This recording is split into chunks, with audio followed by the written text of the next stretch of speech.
అన్ని రకాల వస్త్రాలపై up to 66% of. అంటే ప్రభాస్ గారి దగ్గర నుంచి మీకు కాల్ వచ్చింది అండ్ 50 లక్షలు సహాయం కూడా చేశారని కూడా చెప్తున్నారు. అంటే ఎక్కడ చూసిన సోషల్ మీడియాలో మీరు కూడా ప్రభాస్ గారి దగ్గర నుంచి కాల్ వచ్చిందని కూడా చెప్పారు. ఎవరు చేశారు? ప్రభాస్ గారు చేశారో లేదా వాళ్ళ మేనేజర్ పి అసిస్టెంట్ ఎవరైనా చేశారా? ప్రభాస్ గారు పిఏ అని చెప్పి కాల్ చేశారండి నాకు. నైట్ కాల్ చేశారు 7:30కి. చేసి ఇట్లా మా సార్ కాల్ చేయమని చెప్పారు, మీకు ఏమైనా హెల్ప్ కావాలంటే చెప్పండి అంటే, హెల్ప్ అయితే కావాలి కదా సార్, ఇట్లా కిడ్నీ ఖరాబ్ అయినాయి 2 కూడా అని చెప్పారు. కంపల్సరీ హెల్ప్ కావాలి సార్, మాకు కొంచెం చెప్పండి అని చెప్పి నేను కూడా ఇంకా రిక్వెస్ట్ చేశాను తనకి. తను అన్నాడు ఒక 1/2 అవర్లో కాల్ చేస్తా సార్, షూట్లో ఉండు అని చెప్పిండు. నేను నిజమే అనుకున్నా, అది నేను నంబర్ కూడా సేవ్ చేసుకో అని చెప్పిండు. మళ్ళీ తర్వాత నేను 2 డేస్ నుంచి ఎంత కాల్ చేసినా లిఫ్ట్ చేయట్లేదు, తను కూడా నాకు కాల్ చేయట్లేదు. ఫస్ట్ కాల్ ఎప్పుడు వచ్చింది? వాళ్ళ అసిస్టెంట్ గారు, ప్రభాస్ గారు అసిస్టెంట్ అన్నారు కదా, ఆయన దగ్గర నుంచి.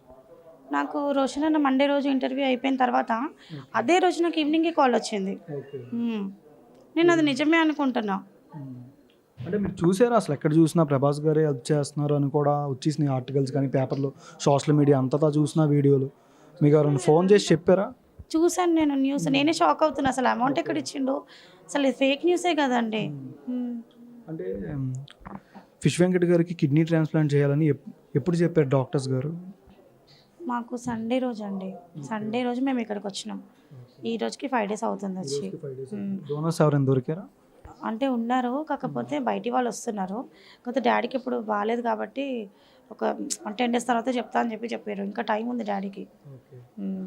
సినిమాటోగ్రాఫర్ మినిస్టర్ కోమటిరెడ్డి గారి దగ్గర నుంచి ఏమైనా సాయం కానీ ఏమైనా అందిందా మీకు? ఏమైనా కాల్ కానీ అలాగా కాల్ ఏమైనా వచ్చిందా అని అడుగుతున్నాను. రాలేదు, ఇంకా రాలేదు. ఓకే. ఇండస్ట్రీ నుంచి కానీ, ఫిలిం ఛాంబర్ నుంచి అండ్ మా అసోసియేషన్ నుంచి కానీ ఎవరైనా మీ బాగోగులు కానీ కాల్ చేస్తే ఎవరైనా కనుక్కున్నారా? లేదండి, ఇండస్ట్రీ నుంచి ఎలాంటి కాల్ రాలేదు. పెద్ద హీరోల నుంచి కానీ ఎవరి దగ్గర నుంచి అసలు రాలేదు, ఎవరు చేయలేదు. పవన్ కళ్యాణ్ గారికి సమాచారం అందించారా? చెప్పమని ఇలాగే మీడియాస్ తోటి చెప్తున్నా, నేను అక్కడి వరకు వెళ్ళాలి అని చెప్పేసి పెద్దవాళ్ళ దగ్గరికి. ఇప్పుడు దాకా సహాయం ఎవరెవరు చేశారు? ఇండస్ట్రీ నుంచి అయితే ఎవరు చేయలేదండి, ఎవరు చేయలేదు. ఓకే. అంటే తెలంగాణ ప్రభుత్వం నుంచి కానీ అలాగే ఏమైనా ఏపీ ఆంధ్ర ఎక్స్ మినిస్టర్ తను 1 lakh ఇచ్చారు ఈరోజు వచ్చి. 1 lakh ఇచ్చారు. మళ్ళీ నెక్స్ట్ మీరు అసిస్టెంట్ అనే పర్సన్ కాల్ చేస్తున్నారా? ప్రభాస్ గారు అసిస్టెంట్ అన్న పర్సన్కి చేస్తున్నాండి, 3 డేస్ నుంచి చేస్తున్నా. కాల్ లిఫ్ట్ చేయట్లేదు తను. లిఫ్ట్ చేయట్లేదు. ఓకే. ఫేక్ కాల్ అని ఎప్పుడు తెలిసింది మీకంటే?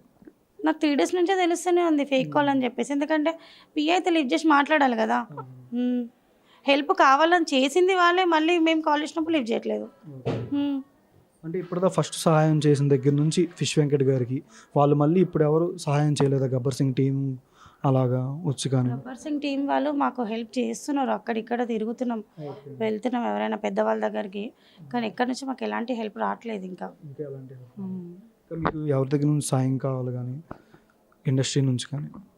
చిరంజీవి గారు, ప్రభాస్, వీళ్ళందరి దగ్గర నుంచి కావాలి. ఓకే. లాస్ట్ ఫిష్ వెంకట్ గారు మీతో ఏం మాట్లాడారంటే?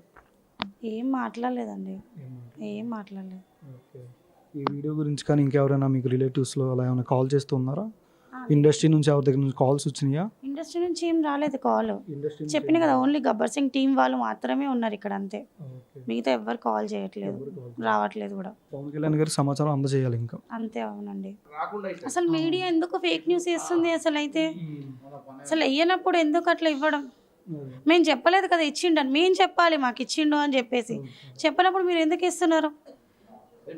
అది మీదే రాంగ్ అవుతుంది, మాది కాదు. మేము ఇస్తే కంపల్సరీ చెప్తాం. మేము అంటే మీరే కాల్ చేశారు ఇలా అసిస్టెంట్ గారు అని వచ్చిన దగ్గర నుంచే ఇది మొత్తం స్ప్రెడ్ అవుతుంది. వచ్చింది అని మాత్రమే నేను మెన్షన్ చేసినా, కానీ మాకు 50 lakhs ఇచ్చిండు అని చెప్పి నేను మెన్షన్ చేయలేదు.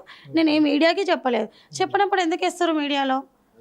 అది మీ తప్పు, అది మీరే తప్పు చేస్తున్నారు. అక్కడ మాకు వచ్చే ఇప్పుడు అమౌంట్ వచ్చేది కూడా మీరే రానియకుండా చేసేస్తున్నారు మాకు. మరి ఎట్లా వస్తుంది? ఇట్లా చెప్తే, ఫేక్ న్యూస్ చేస్తే ఎట్లా వస్తుంది మాకు? అట్లా చెయ్యకండి, మీరే తప్పు చేస్తున్నారు. మీరే ఇవ్వండి అని చెప్పి మీరే తప్పు చేస్తున్నారు. కొంచెం చెయ్యకండి ప్లీజ్.